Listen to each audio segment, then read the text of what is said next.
معزز سامعین کرام، آپ سن رہے ہیں ڈیاری اردو چینل پر سید امیر علی کی کتاب تاریخ اسلام۔ اگر آپ ڈیاری اردو چینل پر نیو ہیں تو چینل کو سبسکرائب کرنا نہ بھولیں اور بیل آئیکن کو لازمی پریس کیجیے تاکہ آئندہ آنے والی تمام نئی اقساط آپ کو بروقت موصول ہوتی رہیں۔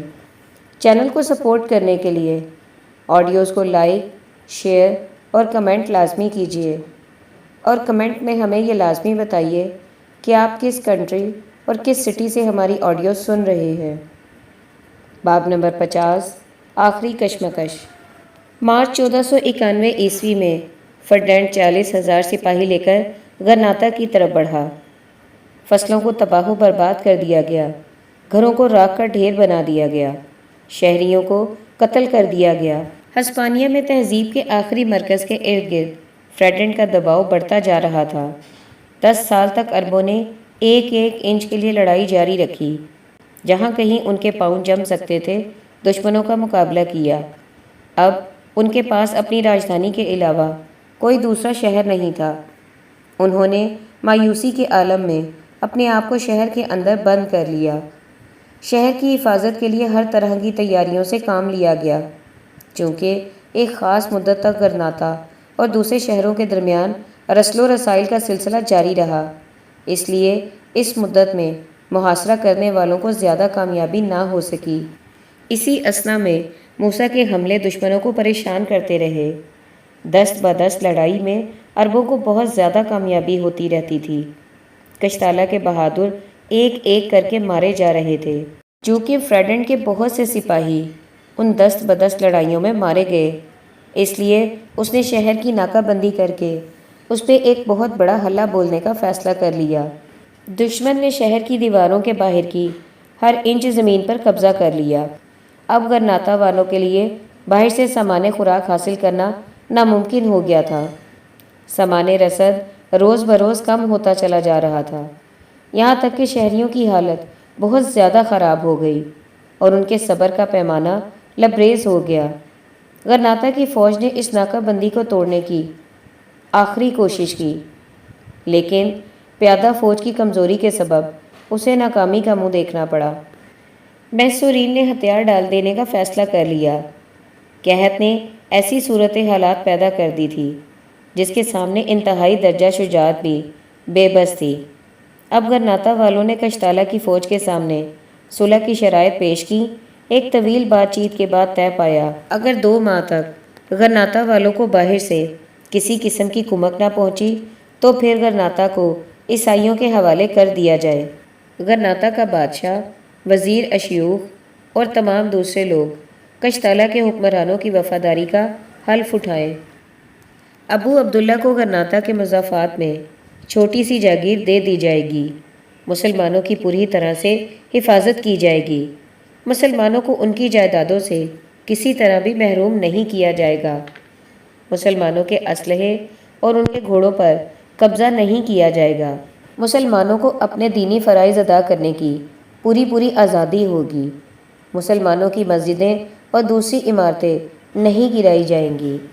جب مؤذن اذان دے گا تو اذان میں کسی قسم کی مداخلت نہیں کی جائے گی۔ مسلمان اپنی زبان، لباس اور رسوم میں آزاد ہوں گے۔ مسلمانوں کے مقدمات کا فیصلہ ان کے قاضی کیا کریں گے۔ مسلمانوں اور عیسائیوں کے درمیان جو معاملات پیش آئیں گے ان کا فیصلہ مخلوط عدالت کے سپرد ہوگا۔ مسلمانوں سے صرف وہی ٹیکس وصول کیا جائے گا جو اپنے بادشاہوں کو ادا کرتے رہے ہیں۔ کسی عیسائی کو یہ اختیار حاصل نہیں ہوگا کہ وہ کسی مسلمان کے گھر میں زبردستی گھس جائے یا اس کی بے عزتی کرے۔ تمام مسلمان قیدیوں کو رہا کر دیا جائے گا۔ جو مسلمان افریقہ جانا چاہیں انہیں ایک مقررہ مدت میں ہسپانیہ چھوڑنے کی اجازت ہوگی۔ ان مسلمانوں کو کشتالوی جہازوں پر سوار کر دیا جائے گا۔ ان سے سوائے کرائے کے کوئی بھی مزید رقم وصول نہیں کی جائے گی۔ اس مدت کے گزر جانے کے بعد بھی مسلمانوں کو افریقہ جانے کی اجازت ہوگی، بشرط یہ کہ وہ مقررہ محصول ادا کریں جو اس کے سامان کی مجموعی قیمت کے 10ویں حصے سے زیادہ نہیں ہوگا۔ کسی شخص کے جرائم کی سزا اس کے سوا کسی دوسرے کو نہیں دی جائے گی۔ جن عیسائیوں نے اسلام قبول کر لیا انہیں اسلام ترک کرنے پر مجبور نہیں کیا جائے گا۔ جو مسلمان اپنے مذہب ترک کرنا چاہیں انہیں چند دن کی مہلت دے دی جائے تاکہ وہ اس کے بارے میں سوچ بچار کر سکیں۔ اس مدت کے بعد اس کے بارے میں ایک عیسائی اور ایک مسلمان جج کے سامنے بیان لیا جائے۔ جو مسلمان عیسائیوں میں رہنا چاہیں یا سفر کرنا چاہیں ان کی حفاظت کی جائے۔ یہودیوں کی طرح مسلمانوں کے لیے کوئی خاص نشان مقرر نہیں کیا جائے گا۔ موسیٰ نے ان شرائط کے خلاف آواز بلند کی۔ اس نے عربوں کو آگاہ کیا کہ وہ اہل کشتالہ کے وعدوں کا اعتبار نہ کریں بلکہ محاصرہ توڑنے کی کوشش کریں۔ اس نے اپنی تقریر کے دوران میں کہا کہ غلامی کی شرمناک زندگی سے موت بہتر ہے۔ کیا تمہیں اس بات کا یقین ہے کہ اہل کشتالہ اپنے وعدے سے وفا کریں گے؟ تمہیں فریب دیا جا رہا ہے۔ دشمن ہمارے خون کا پیاسا ہے۔ موت ان مصائب کے مقابلے پر کچھ نہیں جو کچھ دشمن ہمارے لیے تجویز کر چکا ہے۔ وہ مصائب کیا ہیں؟ نقصان، ذلت، رسوائی، تباہی، لوٹ مار، عورتوں کی توہین، مسجدوں کی بے حرمتی، ظلم، بے انصافی اور عدم رواداری۔ ہمیں زندہ جلانے کے لیے آگ روشن ہو چکی ہے۔ اس کے الفاظ بے اثر تھے۔ کسی نے اس بات پر عمل نہیں کیا۔ وہ اپنے الفاظ پر خود عمل کرنے کے لیے تیار ہو گیا۔ اس نے زرہ بختر پہنی اور گھوڑے پر سوار ہو کر شہر کے ایک دروازے سے کبھی واپس نہ آنے کے لیے باہر نکل گیا۔ کہا جاتا ہے کہ جب وہ دروازے سے باہر نکلا تو 10 عیسائی نائٹوں کا سامنا ہوا۔ وہ ان سے لڑتا رہا۔ اس نے کئی ایک کو مار دیا۔ زخموں سے چور ہو کر وہ اپنے گھوڑے سے گر پڑا۔ اس نے لڑائی کو پھر بھی جاری رکھا یہاں تک کہ وہ تھک گیا۔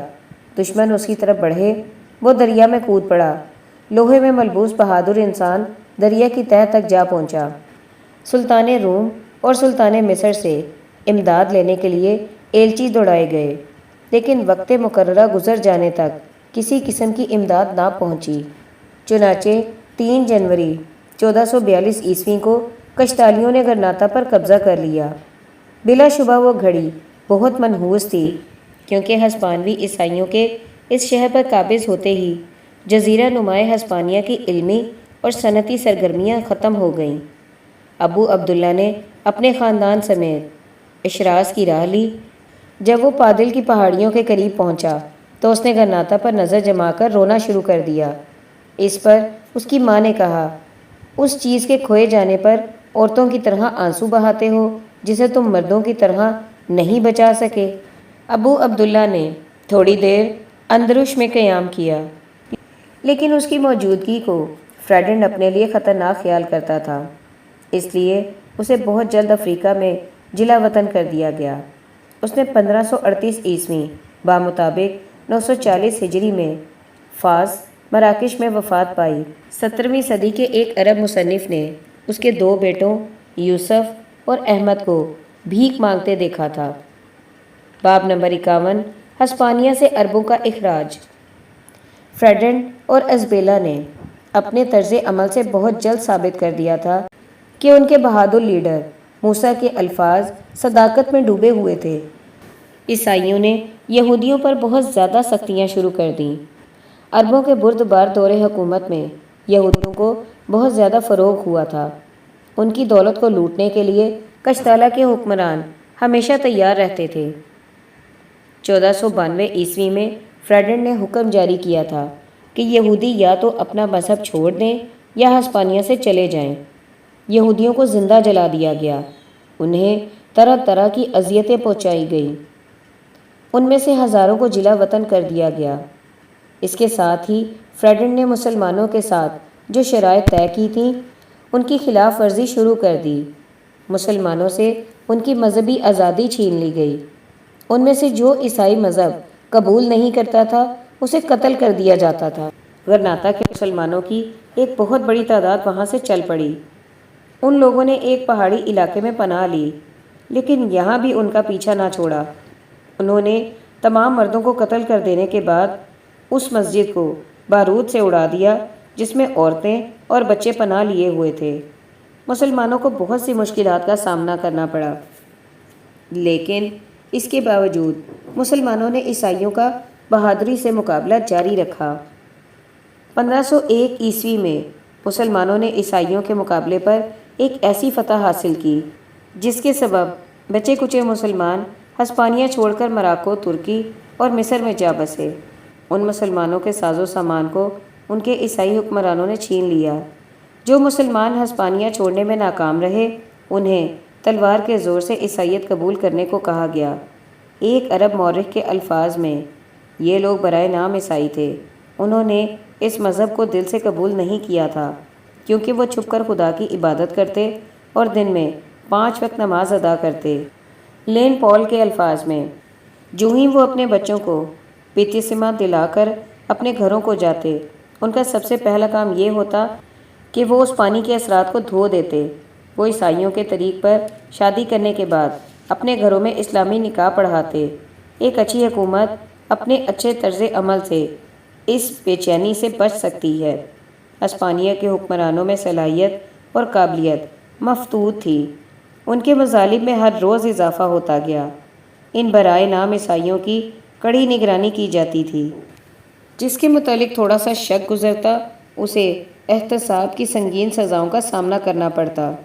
غرناطہ، کرتبہ اور اشبیلیہ میں ایسے لوگوں کو زندہ جلانے کے لیے آگ روشن رہتی تھی، ان لوگوں کو چاقو تک رکھنے کی اجازت نہیں تھی۔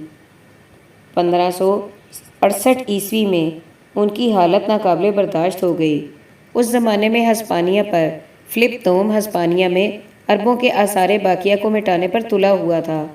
غرناطہ کے لارڈ پادری نے فلپ توم سے ایک حکم جاری کروا دیا جس کی روح سے عربوں کو ان کی زبان، عادات اور رسوم کو ایک دن کے اندر اندر چھوڑنے کو کہا گیا کہ وہ ہیٹ اور بجس استعمال کریں، اپنے حکمرانوں کی طرح نہانا ترک کر دیں۔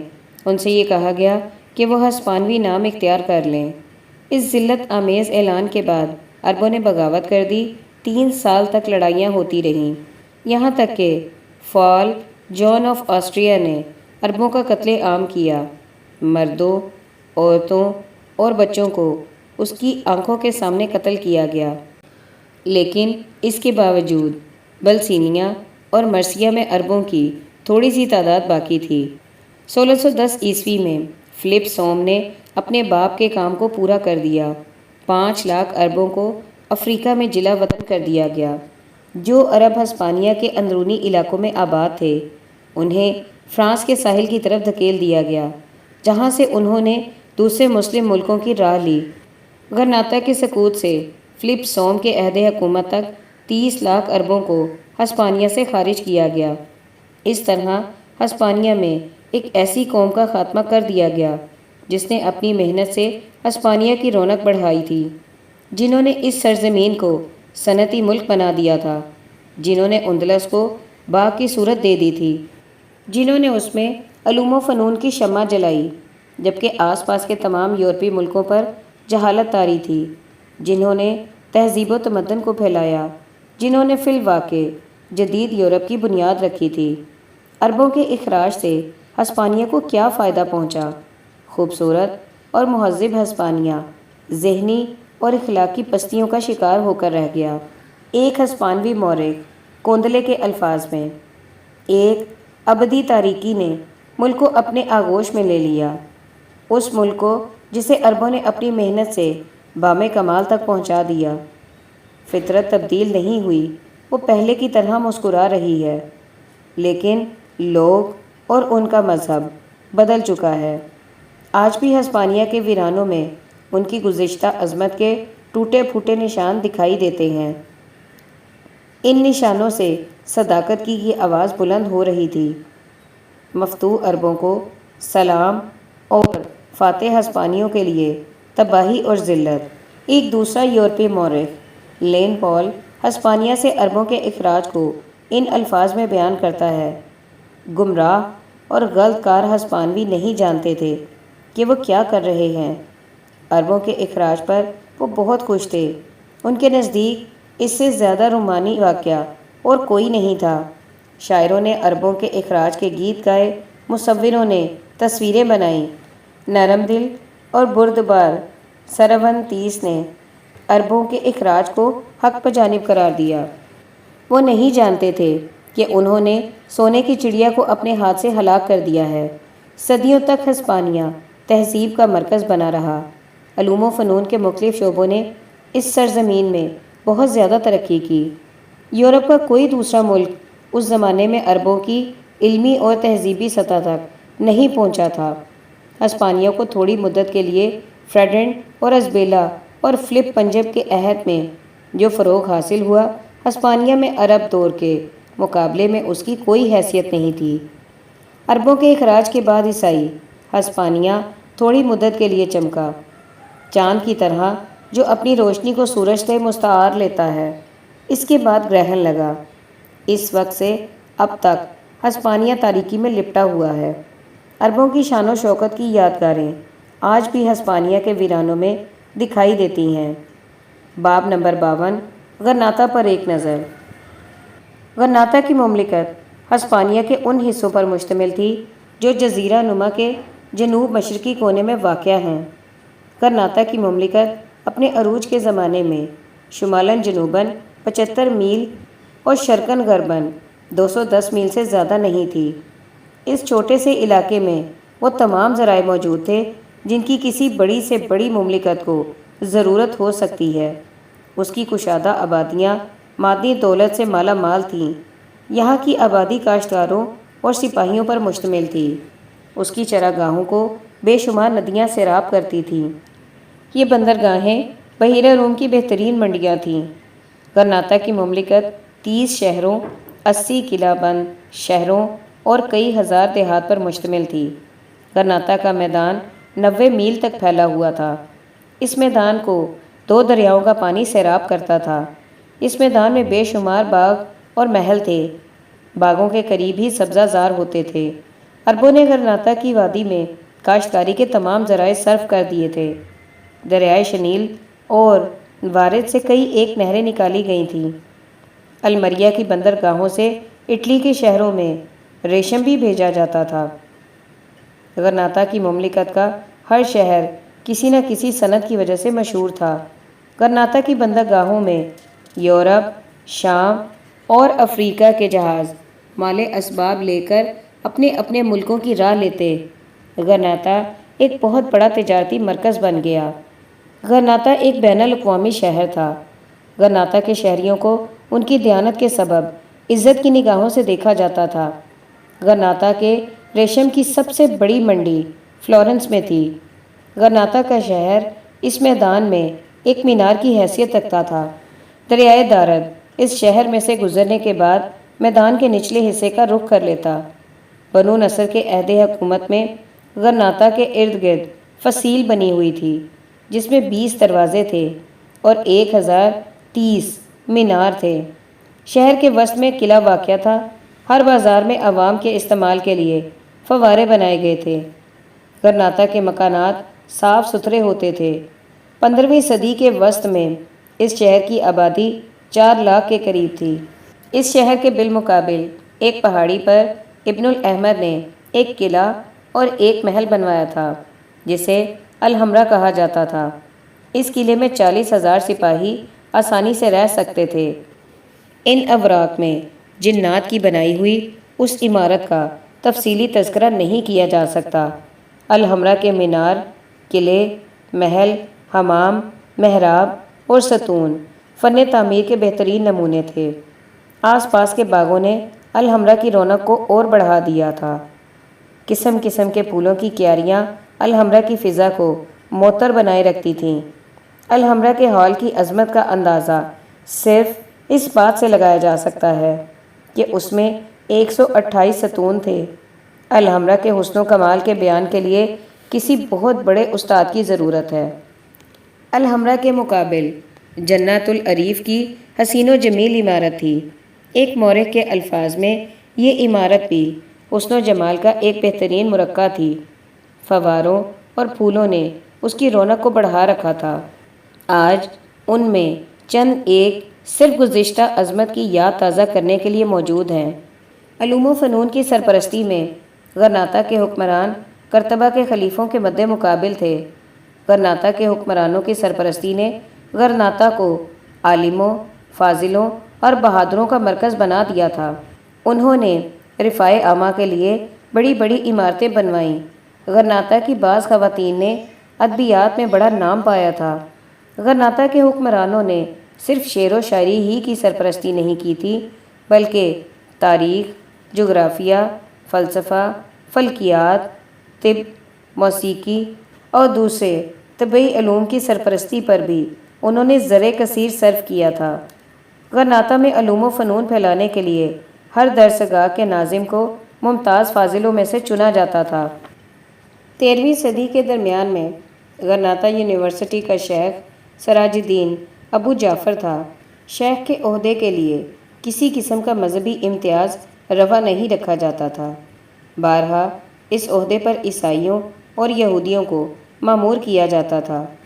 ہسپانیہ کی عرب یونیورسٹی کے سالانہ اجتماع میں عام لوگوں کو شامل ہونے کی دعوت دی جاتی تھی۔ اس موقع پر یونیورسٹی پروفیسروں کی طرف سے خطبات دیے جاتے۔ ہر کالج کے دروازے پر یہ عبارت کندہ ہوتی تھی: دنیا 4 باتوں پر قائم ہے، دانش مند کی دانش، حکمران کا عدل، نیک کی عبادت اور سپاہی کی بہادری۔ کرتبہ کے زوال کے بعد شولری نے غرناطہ میں ترقی کی۔ غرناطہ کی سوسائٹی میں عورتیں علمی اور فنی اجتماعوں میں شریک ہوتی تھیں۔ عورتوں کے اس اثر کے سبب شولری نے غرناطہ میں بہت ترقی کی۔ غرناطہ کی عورتوں کا لباس بہت قیمتی ہوتا تھا۔ سپاہیانہ زندگی بسر کرنے والوں نے بہت مدت پہلے بلنیسا، مرثیہ اور جنوبی صوبوں میں قاضیوں اور فقیہوں نے ٹوپی کا استعمال شروع کر دیا تھا۔ ایک ہم عصر مورخ لکھتا ہے کہ ایک بہت بڑا عالم سلطان مرثیہ کے دربار میں ننگے سر گیا تھا۔ اسی مورخ کے بیان کے مطابق ابن بہودہ اور ابن احمر نے کبھی پگڑی نہیں پہنی تھی۔ کرتبہ اور کشتالہ کے مغربی اضلاع میں قاضی پگڑی پہنتے تھے، لیکن یہ پگڑیاں ایشیائی لوگوں کی پگڑیوں سے بہت چھوٹی ہوتی تھیں۔ نیز یہ بھی کہا جاتا ہے کہ ہسپانوی مسلمان اپنے ایشیائی بھائیوں کی بڑی بڑی پگڑیاں دیکھ کر مسکرایا کرتے تھے۔ ہسپانوی مسلمانوں کا لباس ہمسایہ یورپی ملکوں کے لباس سے ملتا جلتا تھا۔ ہسپانیہ کے مسلمانوں کے متعلق کہا جاتا ہے کہ لباس اور گھر کی صفائی میں ان کی کوئی مثال نہیں ملتی۔ صاف ستھرا رہنے کی یہاں تک عادت تھی کہ نچلے طبقے کے لوگ اپنے آخری درہم کو روٹی کی جگہ صابن پر خرچ کرتے تھے۔ وہ ایک وقت بھوکا رہنے کو میلے کچیلے کپڑوں میں دکھائی دینے پر ترجیح دیتے تھے۔ باب نمبر 53 عربوں کا ہسپانیہ پر ایک نظر۔ حکومت کا افسر اعلیٰ سلطان ہوتا تھا، لیکن نظم و نسق کا سارا کام کاج وزیر دل کے سپرد ہوتا تھا۔ حکومت کے ہر شعبے کے لیے الگ الگ وزیر ہوتے تھے۔ عام طور پر وزارت کے 4 شعبے ہوتے تھے: مالیات، امور خارجہ، عدل اور فوج۔ سلطان کی پریوی کونسل کے ارکان کو بھی بعض دفعہ وزیر کا خطاب دیا جاتا تھا۔ کونسل کے صدر کو حاجب کہا جاتا تھا۔ حاجب براہ راست سلطان سے ملاقات کر سکتا تھا۔ وہ عام طور پر وزیر اعظم کے فرائض بجا لاتا تھا۔ وزارت کا اجلاس ایک ہال میں ہوتا تھا، جس میں وزیر اعظم کی نشست دوسری نشستوں سے ذرا اونچی ہوتی تھی۔ وزیروں کی طرح پریوی کونسل کے ارکان کو بھی یہ حق حاصل تھا کہ وہ سلطان کے ساتھ بیٹھ سکتے تھے۔ وزارت خارجہ کی امداد کے لیے کئی ایک سیکٹری ہوتے تھے۔ ہر ایک سیکٹری کے سپرد الگ الگ شعبے ہوتے تھے۔ غرناطہ میں سلطان کے ذاتی اخراجات کا حساب کتاب رکھنے والا وکیل کہلاتا تھا۔ چونکہ غرناطہ میں وزارت خارجہ کا کوئی عہدہ نہیں تھا، اس لیے وزارت کے فرائض مجلس محاسبات کے سپرد تھے۔ ہسپانیہ میں قاضی کا مرتبہ بہت بلند ہوتا تھا۔ ہسپانیہ میں سب سے بڑے قاضی کو قاضی الجماعت کہا جاتا تھا۔ مشرق کے دوسرے ملکوں کی طرح پولیس کے بڑے افسر کو صاحب الشرط کہا جاتا تھا۔ کرتبہ کے خلیفوں کے عہد میں افسر کے اختیارات بہت وسیع ہوتے تھے۔ شہروں کے مجسٹریٹ صاحب المدینہ کہلاتے تھے۔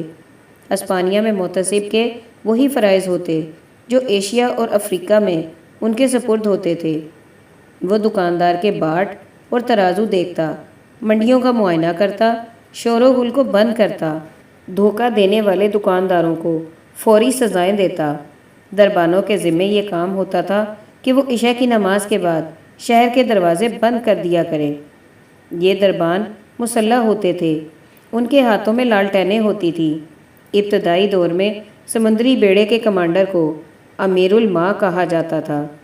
فرانسیسیوں اور ہسپانیوں نے امیر الماء کو بگاڑ کر عمران بنا دیا تھا۔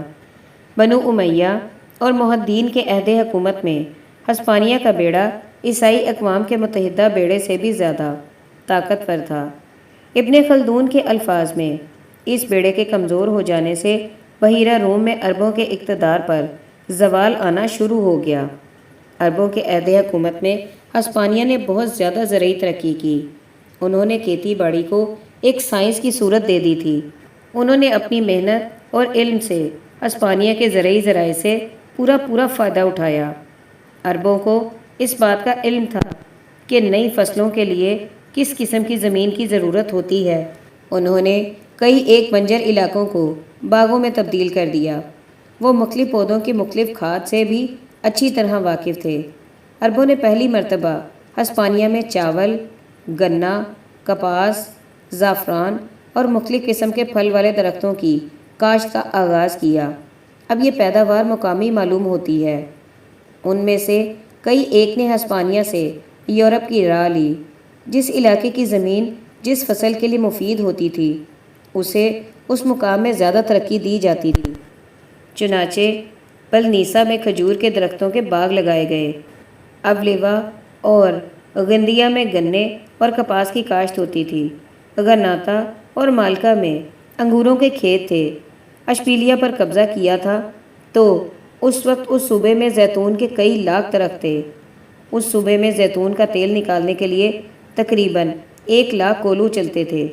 عربوں نے ہسپانیہ کے طول و عرض میں بندوں کا ایک وسیع سلسلہ جاری کر دیا تھا۔ غرناطہ میں لوہے کے کئی ایک کارخانے تھے۔ غرناطہ کی تلوار دور دور تک مشہور تھی۔ ریشم اور سود کے کپڑوں کے کارخانوں کو پہلی مرتبہ عربوں نے ہسپانیہ میں جاری کیا۔ اونی کپڑے تیار کرنے والے کارخانوں کی بھی کمی نہ تھی۔ عربوں کو کپڑا رنگنے کے فن میں بڑی مہارت حاصل تھی۔